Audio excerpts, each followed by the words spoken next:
एक संकल्प ले ले। कौन सा? बोले इस मुख से केवल और केवल वही अन्न को ग्रहण करूंगा, केवल और केवल वही जल को ग्रहण करूंगा जो श्री कृष्ण का अर्पण है। हमको याद है जब मैं छोटा था, बहुत छोटा था, जैसे हमारे जयदेव बलदेव है, इतना छोटा था, हमने देखा है बचपन में हमारे घर में। हमारे दादाजी का एक नियम रहता था हमारे घर में, कभी भी पूरी जिंदगी में किसी के यहाँ का होटल रेस्टोरेंट, बहुत दूर की बात है, किसी के घर का खाना नहीं खाया उन्होंने। मतलब हमारे घर में जितनी कोई स्त्रियां होती थी, मेरी माँ है, मेरी दादी है, मेरी बड़ी माँ है, ऐसे दो तीन स्त्रियां थी, उनके हाथ का ही अन्न को लिया और किसी हाथ का अन्न नहीं लिया। और विशेष रूप से उस समय गांव में अधिकतर क्या होता था कि कुआं रहता था, कुएं से पानी निकालते थे। तो जिस भी गांव में जाते वो उनका अलग से अपना बकेट और रस्सी रहती थी, साथ में लेकर जाते थे। तो वो बकेट रस्सी से वो निकालते थे पानी को, और उसको अलग से उनका एक बर्तन रहता था, तो उनकी चीज लेके जानी पड़ती थी, उनकी रस्सी, उनका बकेट। और बकेट एक एग्जैक्टली कपड़ा नहीं कहेंगे, कपड़े जैसे होता है, कपड़ा एक मोटा कपड़ा होता है जिसमें पानी से लीक नहीं होता है, उसका बकेट रहता था। तो वो बकेट और वो लेके जाते, हांडा से नहीं, हांडा कहते हैं, तांबा कहते हैं, तो वो पहले जमाने में वैसे हांडे थे। तो वो अपने उनका हांडा रहता था, और उनका स्टील का नहीं है, और उनका अपना बकेट, उनका अपना रस्सी, पहले कुएं से पानी निकालना और छान कर उसमें रखा जाता, और केवल अगर वो पानी को लेते थे, ऐसा नहीं कोई बिस्लरी पानी खरीद कर पी लिया, कुछ भी पी लिया। तो उस समय मुझे बहुत हंसी आती थी, छोटा बच्चा था, ये क्या इतना दुनिया भर का ऐसा नियम, उसको मतलब भारत में कहा जाता है 16 कहते हैं, 16 मतलब नीति नियम वाले कुछ लोग होते हैं, किसी का छुआ हुआ लेते नहीं है, तो कहीं का भी खा लेते। मेरे दादाजी के यहाँ पे मेरे परदादा के विषय में सुना है, उन्होंने घर के बाहर का पानी नहीं पिया, कहीं पर दूर जाते थे ना 4 दिन के लिए, तो अपने बड़े बड़े पानी की बोतल भर के ले जाते थे। बोले जैसा पानी वैसी वाणी कहा जाता है। आपका मन का भावना तुरंत बदल जाती, कौन सा अन्न लेते हैं। तो वहां पर कहा जाता है, कोई इतना अगर इस बात को बहुत गंभीरता, श्रील प्रभुपाद ने कहा, आप इसी जीवन में इसी नेत्रों से साक्षात भगवान श्री कृष्ण का दर्शन कर सकते हैं। बस 2 काम करने। क्या करने? बोले कि भगवान ने आपको क्या दिया? बोले सेवन मुखे ही जिह्वा दो। सिर्फ 2 कार्य करना है कि आपको एक जिह्वा दी गई है, जिह्वा के 2 कार्य है, एक है खाना और दूसरा है बोलना। अरे 100% ये दोनों कार्य सिर्फ कृष्ण के लिए किए जाए, केवल और केवल कृष्ण के बारे में कहा जाए, केवल और केवल कृष्ण का नाम लिया जाए, और दूसरा केवल और केवल कृष्ण का अर्पण किया गया। एक हमारे प्रभुपाद जी के शिष्य सन्यासी रहे, पिछले साल उन्होंने शरीर छोड़ा, परम पूज्य भक्ति विश्रम्भ माधव स्वामी महाराज, वृंदावन में रहते थे, गौशाला में, मॉरिशस के स्थान पर रहते, अमेरिकन। वे हमारे मंदिर में आए थे कई साल, लगभग 10 साल पहले की बात है। मुझे बहुत अजीब लगा था, उनके 2 थर्मस की बोतल थी, और उनके पास गिरिराज जी की शिला थी, कृष्ण बलराम। तो उस दिन उन्होंने कहा कि लगभग 1-2 लीटर दूध लेके आओ, फिर 1-2 लीटर दही लेकर आओ सुबह। ठीक है, महाराज जी ने कहा। और महाराज क्या करते थे, उनके जो भगवान थे ठाकुर जी कृष्ण बलराम जिनको कहते हैं, उनका अभिषेक करते थे। पूरा पंचामृत दूध दही से अच्छे से अभिषेक करेंगे, और पूरा अभिषेक है चरना मुझे 2 बोतलों भर के रख देते थे। पूरा दिन सिर्फ और सिर्फ वही पीते थे, और उनको पानी से अभिषेक किया उसका 11 बोतल, पानी और दूध दही का जो है यही। क्योंकि जैसे चैतन्य चैतामृत में भी भगवान क्या कहते हैं, स्वचरणामृत दीवो विषय भुलाई दो। केवल वो व्यक्ति क्या करता है कि जो पानी पी रहा है भगवान का चरणामृत होना चाहिए। कई मंदिरों में क्या होता है, कई मंदिरों में भगवान को जो पानी लगता है ना, वो उसको महापानी कहते हैं। तो महापानी को पूरा निकाल के कैसे बर्तन में रखा जाता है।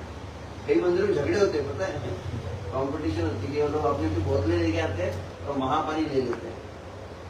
तो महाराज वहां बताया कि तुम एक संकल्प लो, केवल अगर भगवान को जो अर्पण किया गया, भगवान की तुलसी चरण में जो वो अर्पण की हुई जो है, वो पानी पूरा दिन पियो। तुरंत क्या होगा, आपके मन में कोई भी बड़े से बड़ा विषय विकार हो, सब खत्म हो जाएगा। केवल जल आपने शुद्ध कर दिया था। अन्न शुद्ध हो गया तो बोले भजन बढ़ने लगता है तुरंत। तो यहाँ पर भी श्री चैतन्य महाप्रभु क्या कह रहे, शाक करी आस्वादन प्रभु बोले भक्त गण, यही शाक कृष्ण आस्वादिलो, हेनो शाक आस्वादन कृष्ण प्रेम ऐसे मिले। अधिकतर लोगों का समस्या क्या होती है, बोले मुझे भक्ति होती नहीं है, और उसका सबसे मेन कारण होता है कि they are not very much careful about what they eat and what they drink. कुछ भी खा लेते कि प्रभु जी हम तो ग्रस्त हो, तो मैंने कई वक्त देखे इंडिया में, मैं कुछ भक्तों देखा ग्रस्त है, क्योंकि वो इस्कॉन में जानते हैं, और भक्ति का सबसे बड़ा प्राण जो है वो अन्न रहता है। जैसा अन्न लेंगे तुरंत भावना बदल जाती है। अगर आप, क्योंकि जिसके हाथ का अन्न लिया जाता है, एक तो उसका रस मिलता है, भाव दोनों प्रवेश करते हैं। व्यक्ति अगर जो बना रहा है, बनाते समय अगर प्रसन्न रहेगा, एक अनुभव है, मतलब जिसका दिल से कुकिंग करना है। अगर हृदय से बनाएगा उसका टेस्ट चेंज हो जाता है। हाल ही मैं सुन रहा था परम पूज्य भक्ति पद्म सौरभ प्रचारक स्वामी महाराज से, उन्होंने बात कही कि खाने में टेस्ट कैसे आता है। खाने में टेस्ट आता है, जो बनाने वाला है वो कितने प्रसन्नता से बना रहा है, वो कितने भाव से बना रहा है, उससे रस आता है। कई बार आप देखेंगे और बेमन से बनाते हैं ना, तो उसमें टेस्ट नहीं आता है। एकदम चिड़ा हुआ है, माता जी और प्रभु जी का झगड़ा हुआ है घर में, महाभारत हुई है और एकदम गुस्से में है, एकदम टेम्परेचर हाई, माता जी को गुस्से में जो बनाती है ना, परिणाम क्या होता है, जितने लोग खाएंगे सब झगड़े करते। हमको याद है, जब मैं छोटा था बचपन में, तो जो बायोलॉजी विषय होता था उसमें पढ़ता था, उसमें एक वाक्य लिखा था, When you are not in good mood, don't eat food. आप जब करते समय आप ध्यान पूर्वक जब नहीं कर रहे, नुकसान नहीं होता जाता। आप जब कर रहे, जब करते समय मन में काम आ रहा है, जब करते समय मन में क्रोध आ रहा है, वो सब निकल जाएंगे।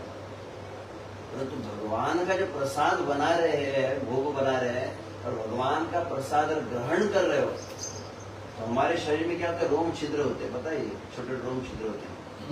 तो आयुर्वेद के हिसाब से जब अन्नों का आप स्पर्श करते हैं, भोजन खाना जब शुरू करते हैं, तो आपके सभी पोर्स जो खुल जाते हैं, और जैसे चुंबक कैसे लोहे को खींचता है, तो चारों तरफ के वाइब्रेशंस को शरीर में खींच लेता है। उस समय अगर तनावपूर्ण वातावरण है, तो वो तुरंत शरीर खींच लेता है उस समय। और अन्न के साथ में जो भावना अंदर प्रवेश करती है, वो मल्टीप्लाई होती है। तो कहा जाए कि अगर कोई व्यक्ति भोजन कर रहा है, भोजन करते समय मन में काम वासना है, तो जो काम वासना 3 गुना मल्टीप्लाई हो जाएंगे। व्यक्ति के मन में क्रोध है तो क्रोध मल्टीप्लाई हो जाता है। ये बहुत बड़ा एक अलग विषय है। मैंने एक लगभग 3-4 सेशंस का एक सेमिनार किया था, साइंस ऑफ प्रसाद। तो वो विषय नहीं है, अभी कह रहा हूँ चैतन्य महाप्रभु भोजन कर रहे थे, वो मुझे कहना था। तो चैतन्य महाप्रभु इस तरह से बात को कहे कि हेनो शाखा आस्वादन कृष्ण प्रेम ऐसे मन, सही प्रेम में कर भोजन। तो चैतन्य महाप्रभु ऐसे भक्त मिलकर क्या करते थे, दिन में कथा होती थी, रात्रि में कीर्तन, और शची माता जो भोजन बना देती थी, उसको भोजन मिलकर प्रसाद मिलकर ग्रहण करते थे। तब आगे कहा गया है, आचार्य श्रद्धा भक्ति ग्रह संपद धने, सकल सफल हैल प्रभु आराधने। तो अद्वैत आचार्य का घर था, जैसे आनंद गोपाल को घर है, पूरा मंदिर के लिए लेके रखा है। एकदम बिंदास साधु सन्यासी लोग, ब्रह्मचारी लोग घूमते रहते घर में, पूरा कब्जा ही कर लिया है, पूरा घर टेक ओवर कर लिया। वो लोग ऐसा लगता है कि वो कुछ गार्ड के रूप में बाहर रहते हैं, हम ही घर के मालिक बन के बैठे हुए।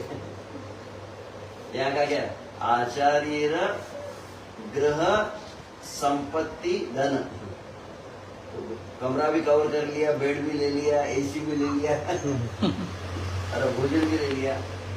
आचार्य श्रद्धा भक्ति ग्रह संपद धने, सकल सफल हैल प्रभु आराधने। चैतन्य महाप्रभु के साथ सेवा में ये सब कुछ उन्होंने अपना अर्पण कर दिया। तब श्री चैतन्य महाप्रभु बहुत प्रसन्न हुए। फिर चैतन्य महाप्रभु अंततः शची माता ने जब कहा ठीक है तुम जगन्नाथपुरी जाके रह सकते हो, तो चैतन्य महाप्रभु जगन्नाथपुरी जाने लगे।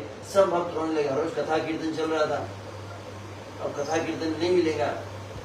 तब चैतन्य महाप्रभु सभी भक्तों को बोले ठीक है मैं एक बात कहता हूँ, अपने अपने घर जा सकते हो, परंतु ध्यान रखना घर में तुमको करना क्या है। घर जाने के बाद में आरदिन प्रभु कहे सब भक्त गणे, निज निज गृह सब करो गमने। अभी अनंत विष्णु का प्रवचन करता हूँ, प्रसाद खा के अपने अपने घर जाओ। करना क्या है, घर जाने के बाद क्या करना है वो जरूरी है। तो अब बहुत सुंदर बात है चैतन्य महाप्रभु कह रहे, घर जाकर गृहस्थ ने अपने घर में क्या करना है। घरे गिया कर सब कृष्ण संकीर्तना, पुनरपि आमा संगे होइबे मिलना। तो घर जाकर क्या करना है, सभी को अपने घर में जाकर हरिनाम संकीर्तन करना है। हरे कृष्णा कृष्णा कृष्णा हरे हरे, हरे राम राम राम हरे हरे। अब मैं अपनी बात नहीं कर रहा हूँ, जो प्रभुपाद जी ने लिखा है ना वो लाइन मुझे पढ़नी थी। श्री प्रभुपाद अब यहाँ पर तुरंत तात्पर्य की बात कहे, गृहस्थों के लिए बहुत ध्यान देने वाली बात है।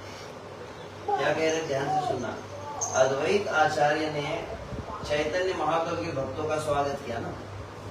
अद्वैत आचार्य चैतन्य महाप्रभु के भक्तों को रहने का एकोमोडेशन की अरेंजमेंट की, रूम दिया बढ़िया एसी वाला, प्रसाद का अरेंजमेंट किया।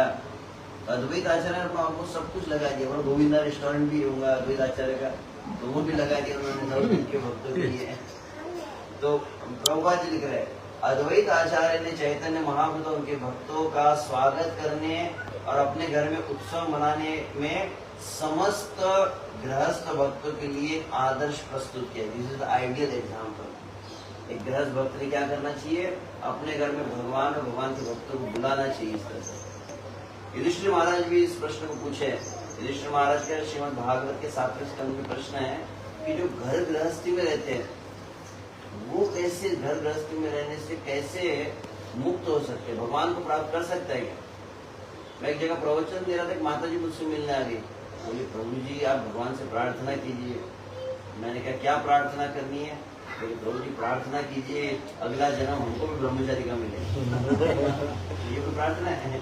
अरे हमको जो शरीर मिला है, चाहे कोई पुरुष हो चाहे स्त्री हो, चाहे कोई ब्रह्मचारी गृहस्थ हो, आपको जो स्थान पर भगवान ने रखा है, जिस शरीर में रखा है, जिस आश्रम में रखा है, उसी में आप कृष्ण को प्राप्त कर सकते हैं।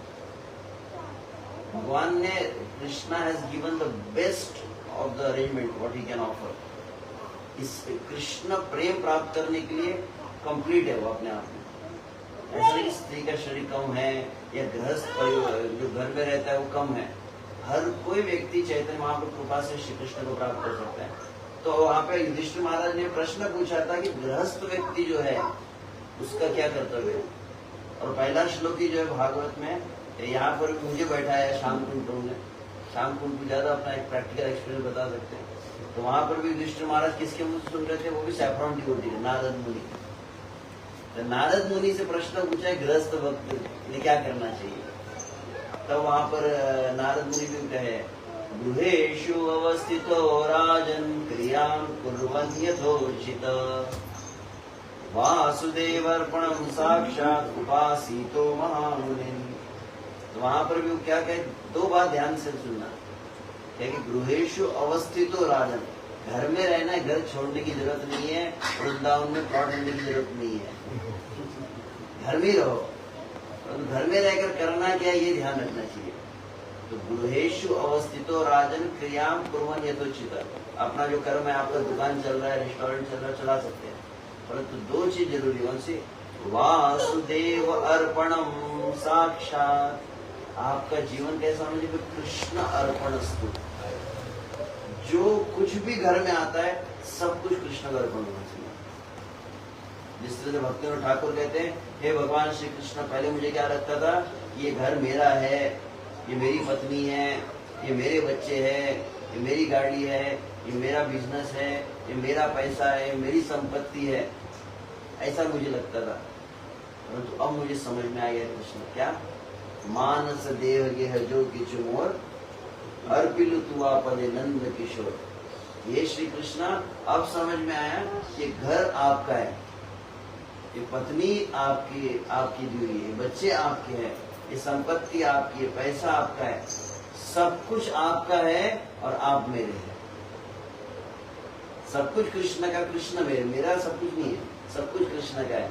तो इसीलिए भक्त ठाकुर कहते ना, सर्वस्व तोमार चरणे संपिया, थोड़ेची तोमार घरे, तुमी तो ठाकुर तोमार कुकुर, बलिया जाना हमोरे। वहां पर शब्द क्या है? उत्तर ठाकुर कि हे प्रभु, ये घर आपका है, आप इसके मालिक है। तुमी तो ठाकुर, और क्या शब्द? तुम्हारा कुकुर, कि मैं इस घर का कुत्ता हूँ। कुत्ता दरवाजे पर रहता है ना, तो मालिक आप है। इसलिए कई लोग अपने घर में भगवान को बैठा दिया बोलते ठाकुर जी है। ठाकुर जी मतलब डायलॉग मारने के लिए नहीं, तो वो शोले पिक्चर का ठाकुर तो ऐसा भी ठाकुर नहीं, ठाकुर मतलब मालिक है। तो घर में उनको मालिक रखा जाता है। भारत में आज भी ऐसे कई, जैसे मारवाड़ी गुजराती ऐसे कोई परिवार होते हैं, उनके घर में जो व्यापार होता है ना, बिजनेस होता है, तो बही खाता रहता है, जिसको हिसाब लिखते हैं, डेली का अकाउंट होता है। वो बही खाते को रात के समय भगवान के सामने रखा जाता है, और भगवान के सामने पैसे नहीं जाते। तो भगवान इतना आज तक कमाई हुई है, मतलब क्यों? क्योंकि वो मालिक है ना, मालिक को रिपोर्ट करना पड़ता है। ऐसा लोगों की मतलब मान्यता है। और घर में जितना भी कुछ है, बचपन हमको याद है, अपने छोटे हमको समझता नहीं था। यहाँ तक कि नया स्कूल यूनिफॉर्म आता था ना, स्कूल जो एडमिशन होती थी, नए सॉक्स और जूते आते थे, माँ बोलती थी पहले भगवान के सामने जाके रखो। हम जूता नया जूता सामने जाके दिखाते थे, सॉक्स भी दिखाते थे भगवान को। आदत थी कि कुछ भी चीज सामने रखनी चाहिए भगवान के। मैं किसी घर पे गया अभी माता जी के, तो माता जी डॉक्टरी कर रही थी, मेडिकल साइंस पढ़ रही थी। तो प्रभु जी आशीर्वाद दीजिए, मेरा एग्जाम में मुझे जाना है। तो मैंने कहा एग्जाम तो जाओ ना।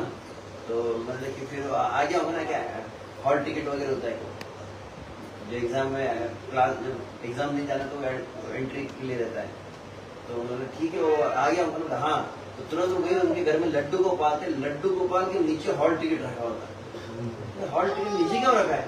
तो हमको आदत है, हम यहीं पर रख देते, कुछ भी चीज आती है ना पहले तो यहाँ रख देते भगवान के पास, तो उसकी चीज की शुद्धि हो जाती है। तो ये घर में एक बहुत जरूरी कल्चर है। बचपन से छोटे बच्चों में ये आदत डरे, कुछ भी हो पहले भगवान। जैसे भक्तिनाथ ठाकुर जी हम सुनते ना, भक्तिदान सरस्वती, कभी कभी हम प्रवचन जैसा बोलते हैं, भक्तिदान सरस्वती 3 साल के थे और 3 साल की उम्र में आम खाया। आम खाया नहीं था, आम उठाया था। अगर आप ठीक से भक्तिदान वाणी में वो पढ़ेंगे ना, खाया नहीं था, उठाया था। और भक्तिनाथ ठाकुर ने डांटा भी नहीं। भक्तिनाथ ठाकुर से प्रेम से वो श्लोक बताया, ईशावास्यमिदं सर्वम यत् किंचन जगत्याम जगत। जो कुछ संसार में सब कृष्ण की संपत्ति है, और कृष्ण को बिना पूछे अगर हम लेते तो हम अपराधी और चोर रहते हैं। भगवान कृष्ण को देकर ही हम लेना चाहिए। और 3 साल के बच्चे के मन में इतना गहरा असर हो गया, मैंने बहुत बड़ा पाप कर दिया। जिंदगी में आम को हाथ नहीं लगाया उन्होंने, 3 साल का ऐसा संकल्प दिया। तो ये एक बात वहां पर अद्वैत आचार्य नारद मुनि कह रहे हैं, वासुदेव अर्पणम। परंतु होगा कैसे? ये कहना आसान है, सब कुछ भगवान श्री कृष्ण को अर्पण करो। जब सिनेमा चालू हो जाता है, सिनेमा का गीत संगीत आता है, मौज करो, ऐश करो, दुनिया तो तुम्हारे लिए है, दुनिया ने तुमको दिया क्या, दुनिया से हम दुनिया की परवाह करें क्यों, क्या क्या सब जो बातें वो सुनने लगते हैं, तो फिर अलग ही कोई भाव में बहते रहते हैं ना, तो फिर वो भक्ति भाव नहीं रहता है। तो भक्ति भाव बना रहना चाहिए। उसके लिए आवश्यक क्या है? तो वहां पर कहा जाता है, वो श्री चैतन्य महाप्रभु को जो कुर्म ब्राह्मण भी कहते, चैतन्य महाप्रभु जब कुर्म ब्राह्मण के यहाँ पर कीर्तन करने लगे, कुर्म ब्राह्मण उनके चरण धोए और उनके चरणों से पूरे घर को छिड़क दिया, चरणों का जल चैतन्य महाप्रभु के। बोले आज हमारा घर जो है पवित्र हो गया, हमारे कई जो पीढ़ियां थी उनका उद्धार हो गया आपके आने के कारण। तो कहा जाता है कि जब संसार में होते, संसार में जब परिवार के बीच में व्यक्ति रहता है, वो किसके समान है? बोले जैसे मान लीजिए कोई चंदन का वृक्ष है, और चंदन का वृक्ष है जिसको एक अत्यंत विषैले अजगर सर्प ने लपेट कर रखा। तो जो सर्प होता है ना, सर्प को कभी आपने देखा है? थाईलैंड में होते हैं सांप। तो सांप की 2 विशेषता होती है, 3 विशेषता है। पहली कि सांप जो है वो बहुत ज्यादा नरम होता है, सॉफ्ट होता है। सांप का शरीर एकदम चिकना भी स्लीप हो जाता है। पहली चीज एकदम सॉफ्टनेस होती है उसमें। दूसरी चीज सांप का शरीर ठंडा भी बहुत होता है, मैं सुना है। और वो सांप अगर चंदन के वृक्ष को लपेट ले, तो चंदन का जो पूरा सुगंध है ना, वो सांप के शरीर में लग जाता है। तो सांप के 3 गुण हो गए। सांप का शरीर एकदम नरम हो गया, सांप का शरीर एकदम ठंडा भी है, और सांप की सुगंध भी है। तो गृहस्थ जी में क्या है, एकदम डनलप बेड रहता है, एकदम नरम नरम गद्दा हमको मिला हुआ है। तो वो क्या है, बोले नरम नरम सॉफ्ट। और दूसरा चीज क्या है, बोले ठंडा ठंडा एकदम, एसी भी रहता है घर में। और तीसरी चंदन का वृक्ष मतलब परफ्यूम भी है ना। 3 चीजें रहती है घर गृहस्थी के जीवन में। परफ्यूम भी रहता है, बढ़िया एकदम मखमल का गद्दा रहता है, और एसी भी चलता है, एकदम कंफर्टेबल, बहुत आरामदायक जीवन है।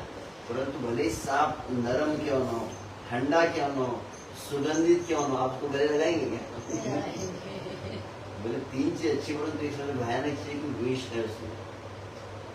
तो विषय वासना रहती है, तो क्या करती है, तो वहां पर कुर्म ब्राह्मण कहते हैं भगवान आप आए, बहुत बढ़िया सत्संग चल रहा है। तो सत्संग घर में होना। तो दूसरी बात नारद मुनि जो कहे, वासुदेव अर्पणम साक्षात उपासितो महामुनि। उपासित, आसित मतलब बैठना, उप मतलब समीप। कि गृहस्थ जीवन में 2 सबसे प्रमुख कर्तव्य कौन से? पहला है कि जीवन कृष्ण केंद्रित हो। आदत होनी चाहिए। किसी ने कहा कि प्रभु जी हम घर में रहते हैं, तो क्या क्या हमको नियम करने चाहिए? मंगला आरती करनी चाहिए, फिर दर्शन आरती करनी चाहिए, गुरु पूजा करनी चाहिए, संध्या आरती करनी चाहिए। तो फिर हमारे भक्त है जगन्नाथ प्रभु बोले कि 2 प्रकार की अर्चा होती है, एक होती है मंदिर अर्चा और दूसरी होती गृह अर्चा। दोनों के नियम में जमीन आसमान के अंतर है। मंदिर का standard as it is copy घर में नहीं कर सकते कि हम भी 4 बजे मंगला आरती करेंगे, फिर 7 बजे श्रृंगार गोविंदम आदि पुरुषम, फिर गुरु पूजा भी करेंगे, फिर गौर आरती, सब हो नहीं सकता। नियम क्या? बोले एक चीज नियम है, सबसे मेन नियम क्या है कि भगवान को उठा तो एक बार आरती जरूर कर सकते हैं। सबसे मेन नियम ये है कि घर में सब कुछ भगवान को अर्पण होना चाहिए। जितने वाक्य में बनता है, चाहे पानी हो, शरबत हो, फल हो, भोजन हो, सब कुछ भगवान को अर्पण। घर में कोई भी वस्तु भगवान को अर्पण करने के लिए ग्रहण नहीं की जाती। परंतु भावना कैसे रहेगी? तो वासुदेव अर्पणम साक्षात उपासितो महामुनि। घर में सबसे अधिक गृहस्थ में आवश्यक है कि नियमित रूप से सत्संग होना चाहिए। जिस घर में कहा जाता है कि सत्संग नहीं होता, जिस घर में भक्तों का आगमन नहीं होता है, उस घर को क्या कहा गया पता है? उस घर को कुछ शास्त्र में कहा गया स्मशान घाट कहा गया। स्मशान घाट जहाँ पे भक्त नहीं आए, भक्तों का चरण नहीं लगे। लेकिन हिंदी में भजन गाया जाता है, आज के दिवस मैं जाऊं बलिहारा, मेरे घर आया राजा राम जी का प्यारा। करूं दंडवत चरण पखारू, करूं दंडवत चरण पखारू, तन मन धन संतन परवारू, तन मन धन संतन परवारू। आंगन भवन भय अति पावन, आंगन भवन भय अति पावन, हरिजन बैठे हरि जश गावन। बोले घर पवित्र हो जाता है। जैसे सुखदेव गोस्वामी लिखा गया, तीर्थम कुर्वन्ति तीर्थानि अवेक्षते महाभाग तीर्थी कुर्वन् सदाश्रम। सुखदेव गोस्वामी घर में जाते थे, वहां पर कीर्तन करना तीर्थ बना देते। तो नारद मुनि ने ये बात कही, तो वो कुर्म ब्राह्मण भी इस बात को कह रहे थे कि हे महाप्रभु, आप आए, अभी सत्संग हो रहा है तो बढ़िया है, परंतु जैसे भक्त नहीं रहेंगे तो क्या होता है? बोले सहिते ना पारे मोरे विषयत रंगे, प्रभु आमा जाई तुम्हारा संगे। Please kindly take me. भाई भी आपके साथ वृंदावन चलता हूँ, प्रभु चलिए मुझे में लेकर। ये क्या है? बोले विषय तरंगे। संसार में सभी मुझे बता रहे थे शाम को, तो समुद्र में तरंगे आते हैं, तरंगे लहरें आती हो, तो उठा के पटक देती, भले आप लाइफ जैकेट क्यों ना पहना हो। प्रभुपाद जी समुद्र के तट पर चल रहे थे, तो प्रभुपाद जी ने कहा देखकर क्या लग रहा है? एक भक्त से पूछा, कोई भक्त ने कहा प्रभुपाद जी समुद्र कितना सुंदर है। तो प्रभुपाद ने कहा कि समुद्र बहुत सुंदर है लेकिन दूर से, अंदर घुसे तो घुस जाओगे। तो पहले वैसे ही क्या है, तो भगवान की माया कैसी है, बोले बहुत सुंदर है लेकिन दूर से दूर से बहुत सुंदर लगती है, पास जाएंगे तो खींच लेती है। तो समुद्र में आप जाएंगे तो क्या होता है, आपकी समुद्र की एक व्यक्ति है ना, समुद्र के किनारे पे गया, बोले मुझे नहाना है, और नहाने के लिए गया, खड़ा हो गया ऐसे एकदम शॉर्ट्स पहन के, चड्डी पहन के खड़ा हो गया।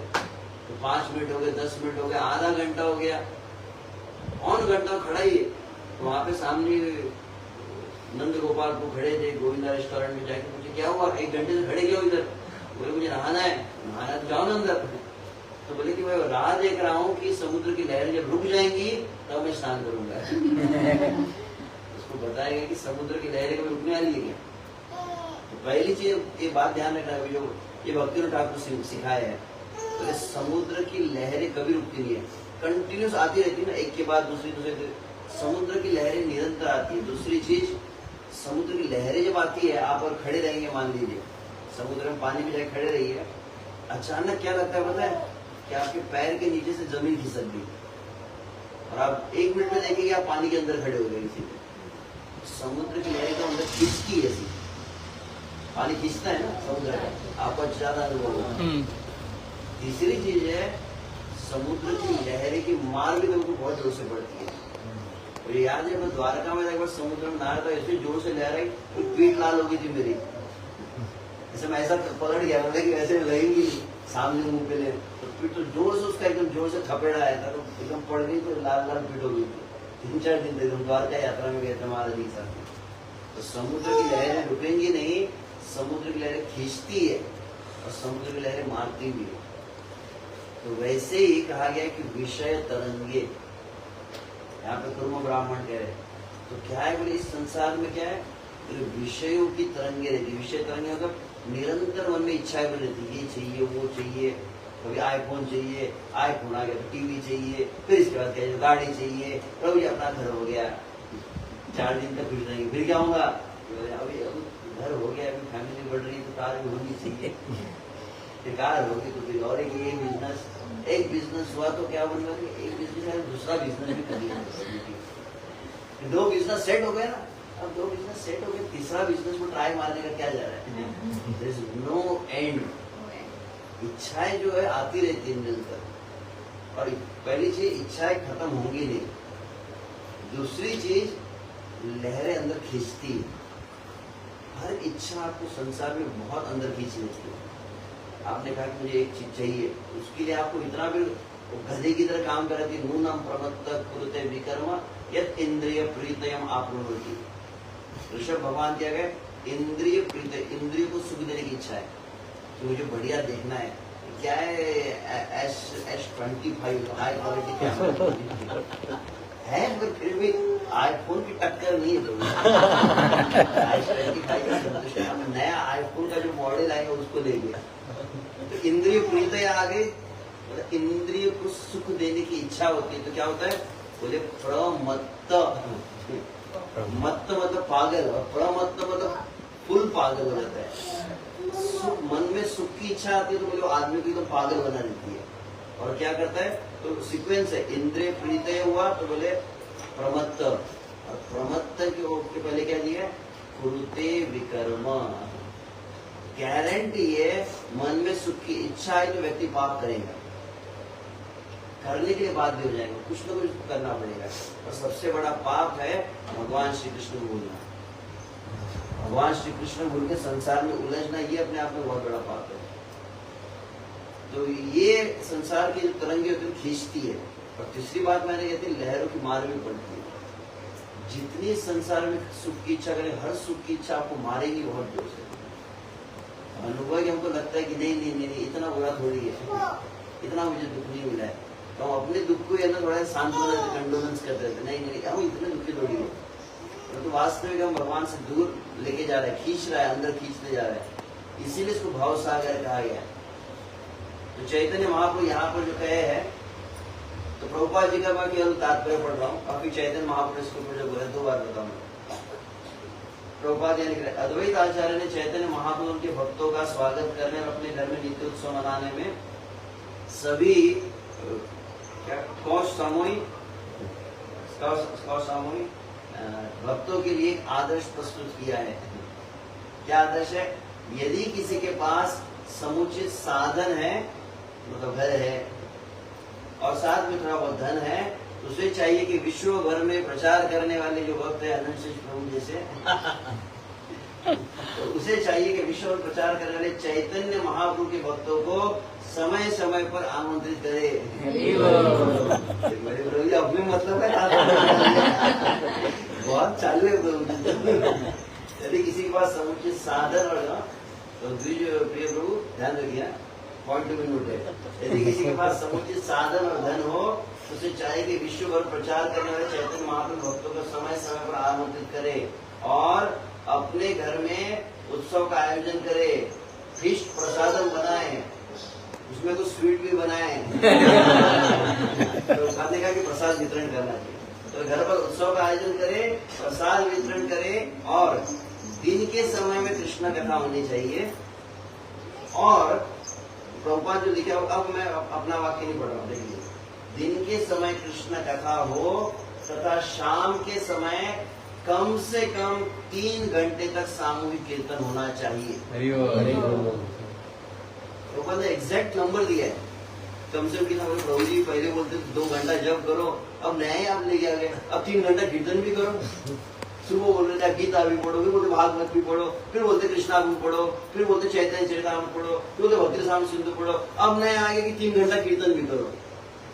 युग धर्म क्या है? संकीर्तन। तो बोले कि इस्कॉन में प्रॉब्लम क्या है? बोले जो युग धर्म के बारे में बताते खुद ही नहीं करते। इस्कॉन में सबसे कम क्या हो गया? अपने कीर्तन ही सबसे कम हो गया। जबकि युग धर्म है संकीर्तन सबसे अधिक होना चाहिए।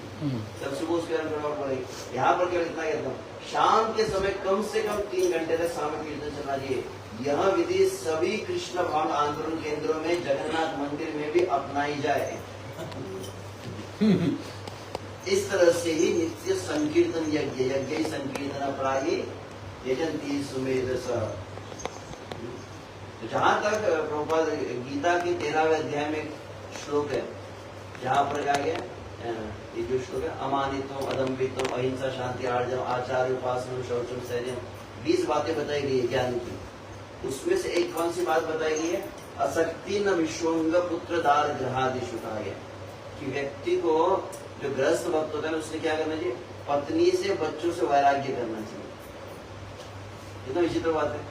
लगता है कि मतलब ये ज्ञान है, जो पत्नी में बच्चे में आसक्त है वो व्यक्ति अज्ञानी है। इसका मतलब क्या रहेगा? तो प्रभुपाद जी ने जो अर्थ लिखा है एकदम सिंपल अर्थ है। जहां तक प्रभुपाद जी का वाक्य में 2 वाक्य, एक चैतन्य चरितामृत का एक तात्पर्य पढ़ा और गीता का एक तात्पर्य। जहां तक संतान, पत्नी तथा घर से विरक्ति की बात है, तो प्रभुपाद का एक्सप्लेनेशन कितना प्रैक्टिकल है। देखो प्रभुपाद क्या कहते हैं, जहां तक संतान, पत्नी तथा घर से विरक्ति की बात है, इसका अर्थ यह नहीं है कि इनके लिए कोई फीलिंग ही नहीं होनी चाहिए।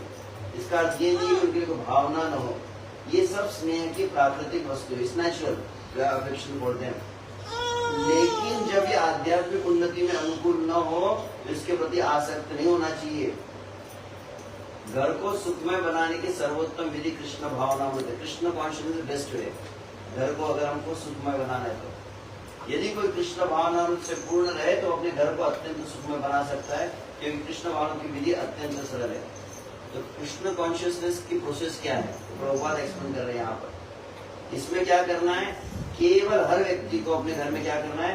हरे कृष्णा कृष्णा कृष्णा हरे हरे, हरे राम राम राम हरे। इसका हर रोज कीर्तन अपने घर में करना है। अब कितने गृहस्थ भक्त हर रोज घर पे कीर्तन करते हैं? एक होता है ड्यूटी कीर्तन, होता है ड्यूटी कीर्तन, मंगलारती होता है ना, हरे कृष्णा कृष्णा कृष्णा हरे हरे, इनके 5 मंत्र बोले हो गया, इसको तो ड्यूटी कीर्तन बोलते हैं। अधिक समय कीर्तन, अधिक समय होना चाहिए। यहाँ पर कहा गया कि हर घर में क्या करना है? कीर्तन करना चाहिए। कृष्ण अर्पित भोग का उच्चिष्ट ग्रहण करना है और घर के सदस्यों को गीता तथा भागवत जैसे ग्रंथों पर विचार विमर्श करना है। और अर्चा विग्रह की पूजा करनी। 4 बातें की प्रभुपाद ने, कीर्तन करना है, प्रसाद लेना है, गीता भागवत की चर्चा करनी है और अर्चना करनी है। इन चारों बातों से मनुष्य सुखी होगा। मनुष्य को चाहिए कि अपने परिवार के सदस्यों को ये शिक्षा दे। परिवार के सदस्य प्रतिदिन सुबह और शाम को बैठकर साथ साथ में हरे कृष्ण मंत्र का कीर्तन करना चाहिए। तो 2 तात्पर्य प्रभुपाद ने इस चीज बहुत ज्यादा जोर दिए कि घरों में लोगों ने बैठ के शाम को कीर्तन करना चाहिए। पहले बचपन में हमको याद है, कम से कम दिया लगाते समय पूरे घर के लोग एक साथ बैठने की नियम रहता था। बच्चों को बुलाते, बैठो अभी कुछ नहीं करना, कम से कम 10-15 मिनट के बैठकर पहले कीर्तन करना चाहिए। यहाँ पर प्रभुपाद स्पष्ट लिखते हैं, यदि कोई इन 4 सिद्धांतों का पालन करके अपने पारिवारिक जीवन को कृष्ण भाव में विकसित करने में ढाल सके तो पारिवारिक जीवन को त्याग कर विरक्त जीवन बिताने की, वृंदावन में प्लॉट लेने की आवश्यकता नहीं होगी। हाथ जोड़ के पीछे बढ़ गए हमारे। लेकिन यदि वो आध्यात्मिक प्रगति अनुकूल नहीं है तो परिवार जीवन को परित्याग कर देना चाहिए। प्रभुपाद जी यहाँ पे प्रभुपाद की तो चैतन्य महाप्रभु को भी जब उन्होंने कहा, उस कुर्म ब्राह्मण ने कहा था कि ये चैतन्य महाप्रभु सहिते ना पा रहे मोर विषय तरंगे, तो चैतन्य महाप्रभु उधर भी 2 ही बात बताई थी। कौन सी बताई? चैतन्य महाप्रभु ने कहा कि कभी भी गृहस्थ को ये सोचना नहीं चाहिए कि हम घर छोड़ के चले जाएंगे। प्रभु कहे ऐसी बात कभू ना कही वो गृहे रही। चैतन्य महाप्रभु तुरंत पहले क्या बोला? घर में रहो। ऐसी बात मत, घर से निकलने का हम छोड़ के चले जाएंगे ये बात नहीं करना है। परंतु घर में रहना है तो बोले 2 चीज करना जरूरी है। अब चैतन्य महाप्रभु ने प्रैक्टिकल सोल्यूशन दिया, 2 चीज करनी है आपको। कौन सी? प्रभु कहे ऐसी बात कभू ना कही वो गृहे रही कृष्ण नाम निरंतर लइबो। ये पहला नियम है घर में रहने का। क्या आप में से कितने लोग सांस लेते हैं? तो सवाल सांस कितना रोक के आधे घंटे के सांस लेते हैं, फिर आमने बाद सांस रोक दो, फिर आधे घंटे बाद सांस निरंतर चलती है। जैसे श्वास निरंतर चलती है वैसे कृष्ण का नाम निरंतर चलना चाहिए। ये पहला गृहस्थ जीवन में रहने का रूल है। आप कुकिंग कर रहे हैं, आप गाड़ी चला रहे, जो भी कर रहे हैं, हर चीज के साथ में नाम का अभ्यास। शुरू में कह रहा था किसी भी क्रिया को करते समय शरीर रुक सकता है ना। तो दौड़ते समय हम दौड़ते समय कीर्तन का प्रैक्टिस नहीं किया था, दौड़ते समय मरे देखो। फिर हमारा जी बोले नहीं हमको तो सुबह माला के ऊपर जब का प्रैक्टिस बताया था और हारमोनियम लेकर कीर्तन का प्रैक्टिस बताया, दौड़ते समय नाम लेने का प्रैक्टिस नहीं है। ये लोगों की एग्जाम। अब बोले कि गाड़ी चलाते समय कीर्तन का प्रैक्टिस नहीं, गाड़ी चलाते को मर गया तो हर किसी भी क्रिया के साथ मृत्यु आ सकती है ना। लेटे लेटे आ सकती है, बैठे बैठे आ सकती है, खाते खाते आ सकती है, नहाते नहाते भी आ सकती है। तो हर क्रिया के साथ में हरिनाम को जोड़ना पड़ेगा, प्रैक्टिस ये करना पड़ेगा। हर क्रिया को करते हरिनाम चल रहा है क्या? तो मैं खाते खाते मर गया तो खाने के साथ में हरिनाम चलना चाहिए। चलते समय हरिनाम होते, चलने से बैठते तो हर समय हरिनाम चलना चाहिए। फिर कोई बोलेगा प्रभु जी हम घर गृहस्थी वाले हैं, हमको दुकान देखनी पड़ती है, लोगों के साथ व्यवहार करना पड़ता, बातचीत कर, हमेशा हरिनाम लेंगे तो आप लोगों से बातचीत कर सकते हैं, लोगों से आदान प्रदान करना है ना। तो घर गृहस्थी में लोगों से समाज में मिलना पड़ता है, बिजनेस करना पड़ता है, तो 24 घंटा वो हरिनाम ले सकता है, कंटिन्यूस ले सकता है। इसमें तो ब्रेक होगा ना, खंडित होगा कि लोग बात करने कोई आ गया हरे कृष्णा चाउमीन हरे कृष्णा, अरे उसको खिलाना पड़ेगा ना। तो क्या करना है? तो 2 नियम है। जब तक आप लोगों के साथ व्यवहार में नहीं है तब तक निरंतर हरिनाम भी लेना चाहिए। और दूसरी चीज व्यवहार जब करते तो 2 नियम चैत्र महाप्रभु गए, प्रभु कहे ऐसी बात कभू ना कही वो गृहे रही कृष्ण नाम निरंतर लई वो। और दूसरा प्रसिद्ध श्लोक है, जारे देख तारे कह कृष्ण उपदेश हमारा क्या गुरु है या तार देश। तो दूसरा व्यवहार का नियम है और तीसरा आचार का, पहला आचार का नियम है।